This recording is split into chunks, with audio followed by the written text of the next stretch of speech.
मुंबई की एक ठंडी और कोहरे भरी सुबह शहर के सबसे पॉश इलाके में बने एक आलीशान बंगले में हलचल मच गई थी। मशहूर बिजनेसमैन विक्रम शिरोमणि अपने बेडरूम में मृत पाए गए थे। बाहर से सब कुछ सामान्य लग रहा था, लेकिन सीआईडी की पैनी नज़र ने कुछ असामान्य संकेत पकड़ लिए।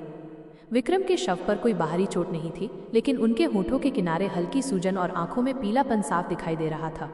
सीआईडी टीम के प्रमुख इंस्पेक्टर अर्जुन शेखावत ने पहली नज़र में अनुमान लगा लिया कि ये कोई सामान्य मौत नहीं है। उन्होंने अपनी टीम को बुलाया और कहा, यह धीमे असर वाले जहर का मामला हो सकता है। हमें हर छोटी बड़ी चीज़ पर नज़र रखनी होगी। उनकी बात को पुख्ता करते हुए टीम की फॉरेंसिक विशेषज्ञ मीरा ने कुछ ही घंटों में प्रारंभिक रिपोर्ट पेश की। उसने बताया, विक्रम की मौत अचानक नहीं हुई। उनके खून में एक खास तरह का टॉक्सिन पाया गया है जो धीरे धीरे शरीर को कमज़ोर करता है। ये जहर इतना चालाकी से दिया गया कि इसे सामान्य जांच में पकड़ना मुश्किल था। जांच शुरू हुई। अर्जुन की टीम में शामिल रोहन, जो अपनी तीक्ष्ण बुद्धि और छोटी छोटी चीज़ों पर नज़र रखने के लिए मशहूर था, ने विक्रम के कमरे की तलाशी ली। वहाँ उसे एक पुरानी तस्वीर मिली जिसमें विक्रम सोमनाथ मंदिर के सामने खड़े थे। तस्वीर के पीछे लिखा था, महादेव की कृपा से सब संभव है। इसके अलावा रोहन को एक फटा हुआ ट्रेन टिकट भी मिला जो मुंबई से सोमनाथ का था और उसकी तारीख सिर्फ एक हफ्ते पुरानी थी। अर्जुन ने तस्वीर और टिकट को गौर से देखा और अपनी टीम से कहा, मुंबई में हत्या और सुराग सोमनाथ का, ज़रूर कोई गहरी कड़ी है। हमें सोमनाथ जाना होगा। केस की गुत्थी को सुलझाने के लिए सीआईडी की पूरी टीम ने सोमनाथ जाने का फैसला किया, लेकिन अर्जुन को पता था कि हत्यारा कोई साधारण अपराधी नहीं है। वो चालाक और सतर्क था। अगर टीम खुलेआम जांच करती तो हत्यारा भनक लगते ही गायब हो सकता था। इसलिए अर्जुन ने एक अनोखी रणनीति बनाई।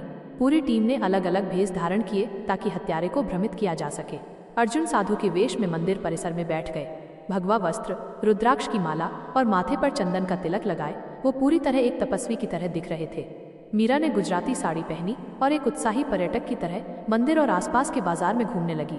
रोहन ने एक फोटोग्राफर का भेष लिया, कंधे पर कैमरा टांगे और मंदिर की तस्वीरें खींचने का नाटक करने लगा। कबीर, जो हमेशा हल्के फुल्के अंदाज में माहौल को हल्का रखता था, ने मंदिर के पास एक चाय की रेहड़ी लगा ली। उसकी रेहड़ी जल्द ही स्थानीय लोगों और पर्यटकों के बीच लोकप्रिय हो गई। सोमनाथ का माहौल आध्यात्मिक और जीवंत था। मंदिर के चारों ओर भक्तों की भीड़, घंटियों की आवाज़ और अगरबत्तियों की सुगंध हवा में बिखरी हुई थी। लेकिन इस शांति के पीछे एक खतरनाक साजिश का ताना बाना बुना जा रहा था। दूसरे दिन मीरा मंदिर के पास के बाजार में घूम रही थी। वो एक सुनार की दुकान के पास रुकी, जहां उसने दो लोगों को फुसफुसाते हुए सुना। एक ने कहा, काम पूरा हो गया है, अब पैसे आने में देर नहीं। मुंबई वाला केस खत्म, अब बस दवाई वाला हिसाब पूरा करना है। मीरा के कान खड़े हो गए। उसने तुरंत अपनी घड़ी में लगे रिकॉर्डर को चालू किया और बातचीत को रिकॉर्ड कर लिया। वो चुपके से दुकान के पास गई और देखा कि वहाँ बैठा व्यक्ति कोई और नहीं बल्कि विक्रम का बिजनेस पार्टनर राजन मेहता था। मीरा ने ये सूचना तुरंत अर्जुन को दी। उसी शाम रोहन ने अपने हाई रेजोल्यूशन कैमरे से दुकान के अंदर की तस्वीरें खींची। तस्वीरों में साफ दिख रहा था कि राजन मेहता एक संदिग्ध व्यक्ति के साथ पैसे का लेन देन कर रहा था। तस्वीरों में एक छोटा सा डिब्बा भी दिखा जिसमें कुछ दवाइयाँ थीं। अर्जुन ने तस्वीरों को देखते ही कहा, यही है हमारा मास्टरमाइंड। राजन मेहता ने विक्रम को रास्ते से हटाने की साजिश रची है, लेकिन हमें पुख्ता सबूत चाहिए। अगले दिन सुबह सोमनाथ मंदिर में भव्य आरती का आयोजन था। मंदिर परिसर भक्तों से खचाखच भरा था।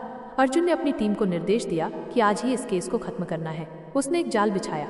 कबीर ने अपनी चाय की रेहड़ी पर खबर फैलाई कि एक बड़ा सौदा होने वाला है जिससे हत्यारे को लालच में फंसाया जा सके। जैसा अर्जुन ने सोचा था, राजन मेहता सुबह सुबह मंदिर परिसर में आया। उसके साथ एक और व्यक्ति था जो दवाइयों का सौदागर था। राजन ने उसे एक बैग भरा हुआ पैसों का दिया और बदले में एक छोटा डिब्बा लिया। जैसे ही लेन देन पूरा हुआ, अर्जुन ने साधु के भेष में मंदिर की सीढ़ियों से उतरते हुए जोर से कहा, सीआईडी टीम, तुम दोनों गिरफ्तार हो।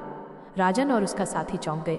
उन्होंने भागने की कोशिश की, लेकिन मंदिर के चारों ओर पहले से ही सीआईडी की घेराबंदी थी। कबीर ने अपनी रेहड़ी से कूदकर रास्ता रोका। मीरा ने तेजी से हथकड़ियां निकाली और रोहन ने पूरी घटना को अपने कैमरे में कैद कर लिया। राजन ने पहले तो झूठ बोलने की कोशिश की, लेकिन जब अर्जुन ने फॉरेंसिक रिपोर्ट, तस्वीरें और मीरा की रिकॉर्डिंग दिखाई तो वो टूट गया। दबाव में आकर राजन ने कबूल किया, विक्रम मेरा बिजनेस पार्टनर था, लेकिन उसने मेरे हिस्से को हड़पने की कोशिश की। अगर वो मर जाता तो मुझे उसका आधा बिजनेस मिल जाता। इसलिए मैंने एक खास तरह की दवा का इस्तेमाल किया जो धीरे धीरे असर करती थी। मैंने उसे महीनों तक ये जहर दिया ताकि किसी को शक न हो। सोमनाथ में मैं अपने सप्लायर से मिलने आया था ताकि आखिरी खेप ले सकूं। केस सुलझने के बाद राजन और उसके साथी को मुंबई लाया गया। कोर्ट में पुख्ता सबूतों के आधार पर दोनों को सजा सुनाई गई। सीआईडी टीम ने राहत की सांस ली। केस खत्म होने के बाद पूरी टीम ने सोमनाथ मंदिर में भगवान शिव के दर्शन किए। अर्जुन ने शिवलिंग के सामने खड़े होकर कहा, सच्चाई चाहे जितनी भी गहरी क्यों न दबाई जाए, सीआईडी की मेहनत और महादेव की कृपा से वो हमेशा सामने आ ही जाती है। मीरा, रोहन और कबीर ने एक स्वर में कहा, हर हर महादेव। मंदिर की घंटियों की आवाज़ और भक्तों की भक्ति में डूबी हुई भीड़ के बीच सीआईडी टीम ने यह महसूस किया कि सत्य और न्याय की राह में भगवान शिव का आशीर्वाद हमेशा उनके साथ है।